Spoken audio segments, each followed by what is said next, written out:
Hi ಎಲ್ಲರಿಗೂ ನಮಸ್ಕಾರ. ನಾನು ಈ ವಿಡಿಯೋದಲ್ಲಿ ಅಧಿಕ ಮಾಸದ ಸೋಮವಾರ ವ್ರತದ ಬಗ್ಗೆ ಮಾಹಿತಿ ಕೊಡ್ತಾ ಇದ್ದೀನಿ. Welcome back to my YouTube channel. ನನ್ನ ವಿಡಿಯೋಸ್ ನಿಮಗೆ ಇಷ್ಟ ಆದರೆ ಪ್ಲೀಸ್ ಸಬ್ಸ್ಕ್ರೈಬ್ ಮಾಡಿ, ಶೇರ್ ಮಾಡಿ, ಲೈಕ್ ಮಾಡಿ. ಇನ್ನೂ ಹೆಚ್ಚು ವಿಡಿಯೋಸ್ಗೋಸ್ಕರ ಪಕ್ಕದಲ್ಲಿ ಕಾಣ್ತಾ ಇರೋ ಬೆಲ್ ಬಟನನ್ನು ಒತ್ತಿ. ಈ ವಿಡಿಯೋದಲ್ಲಿ ನಾನು ಸೋಮವಾರ ಅಂದರೆ ಅಧಿಕ ಮಾಸದಲ್ಲಿ ಬರುವ ಸೋಮವಾರದ ವ್ರತದ ಬಗ್ಗೆ ಹೇಳ್ತಾ ಇದ್ದೀನಿ. ಇದಕ್ಕೆ ಸೋಮವಾರ ಅಂತಲೂ ಕರೀತಾರೆ. ಇದರಲ್ಲಿ ನಾವು ತಿಳಿದುಕೊಳ್ಬೇಕಾಗಿರೋದು ತುಂಬ ವಿಚಾರಗಳಿದ್ದಾವೆ.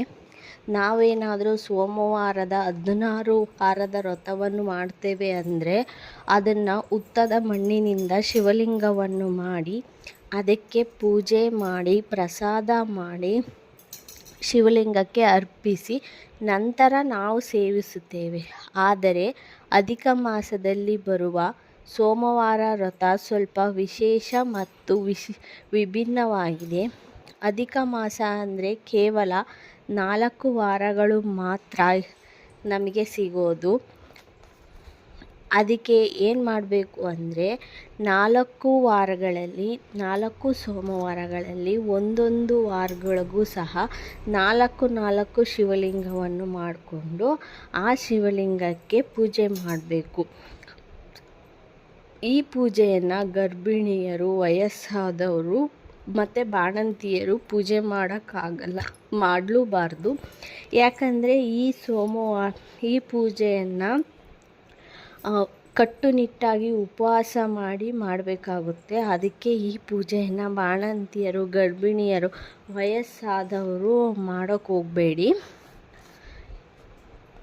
ಈ ಪೂಜೆ ಹೊಸದಾಗಿ ಮಾಡುವವರು ಅಧಿಕ ಮಾಸದಿಂದ ಶುರು ಮಾಡಿದರೆ ತುಂಬಾ ಒಳ್ಳೆಯದು. ಈ ಅಧಿಕ ಮಾಸದಲ್ಲಿ ಪ್ರಾರಂಭ ಮಾಡಿದರೆ 16 ವಾರಗಳು ಪೂಜೆ ಮಾಡಿದ ಫಲ ಈ 4 ವಾರಗಳಲ್ಲಿ ಸಿಗುತ್ತೆ. ಇದು ನಮಗೆ ಅಧಿಕ ಮಾಸ ಸಿಗೋದು 2.5 ವರ್ಷಕ್ಕೊಮ್ಮೆ ಸಿಗುತ್ತೆ. ಈ 4 ವಾರಗಳಲ್ಲಿ ಪೂಜೆ ಮಾಡಿದರೆ ಅಧಿಕ ಫಲನೂ ಸಿಗುತ್ತೆ ಅಂತ ಇದೆ. ನಾವು ಯಾವುದೇ ಪೂಜೆ ಮಾಡಿದರೂ ಅದು ಶೀಘ್ರ ಫಲ ಸಿಗುತ್ತೆ. ಈ ಅಧಿಕ ಮಾಸದಲ್ಲಿ ಪೂಜೆ ಮಾಡಿದರೆ ನಾವು ಅಂದ್ಕೊಂಡದ್ದು ಬೇಗನೆ ಈಡೇರುತ್ತೆ ಅನ್ನೋದು. 4 ವಾರಗಳಲ್ಲಿ ನಾವು 16 ಸೋಮವಾರದ ವ್ರತವನ್ನು ಮಾಡ್ಬೋದು. ಇದಕ್ಕೆ ಶಿವನಿಗೆ ಇಷ್ಟವಾದ ಬಿಲ್ಪತ್ರೆ ಮತ್ತು ಪ್ರಸಾದ, ಉಪವಾಸ ಮತ್ತು ಈ ಉಪವಾಸದಲ್ಲಿ ಉಪ್ಪನ್ನು ಮುಟ್ಟಲೇಬಾರ್ದು ಅಂತ ಹೇಳ್ತಾರೆ. ಅಷ್ಟು ಕಟ್ಟುನಿಟ್ಟಾದ ಉಪವಾಸವನ್ನು ಪಾಲಿಸಿ ಈ ಸೋಮವಾರದ ಪೂಜೆಯನ್ನು ಮಾಡಬೇಕು.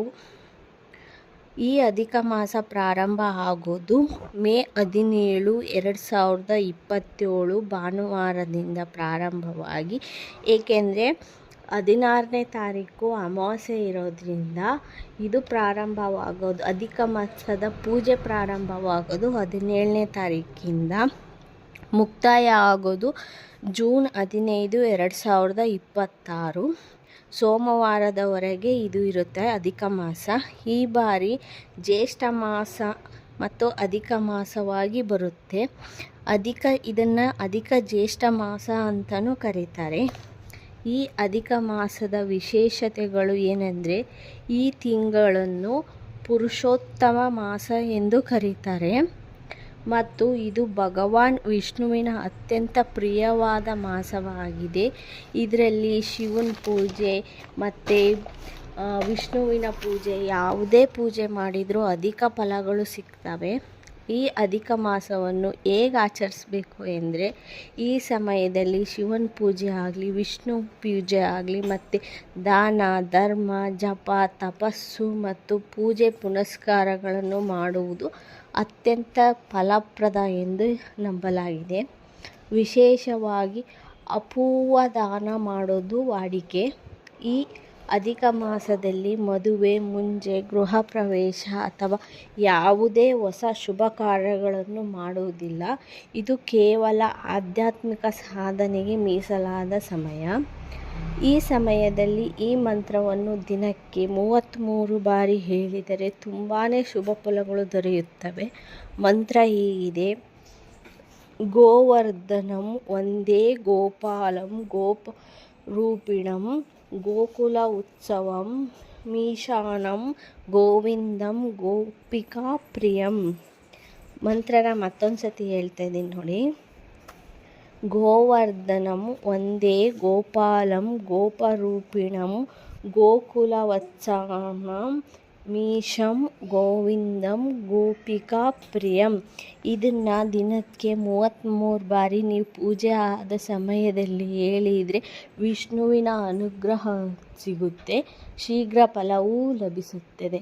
ಈ ವಿಡಿಯೋ ನಿಮಗೆ ಇಷ್ಟ ಆದರೆ ಪ್ಲೀಸ್ ನನ್ನ ಚಾನಲ್ನ ಸಬ್ಸ್ಕ್ರೈಬ್ ಮಾಡ್ಕೊಳ್ಳಿ. ಹಾಗೆ ಪಕ್ಕದಲ್ಲಿ ಕಾಣ್ತಿರೋ ಬೆಲ್ ಬಟನನ್ನು ಒತ್ತಿ ನನ್ನ ವಿಡಿಯೋಗೆ ಸಪೋರ್ಟ್ ಮಾಡಿ.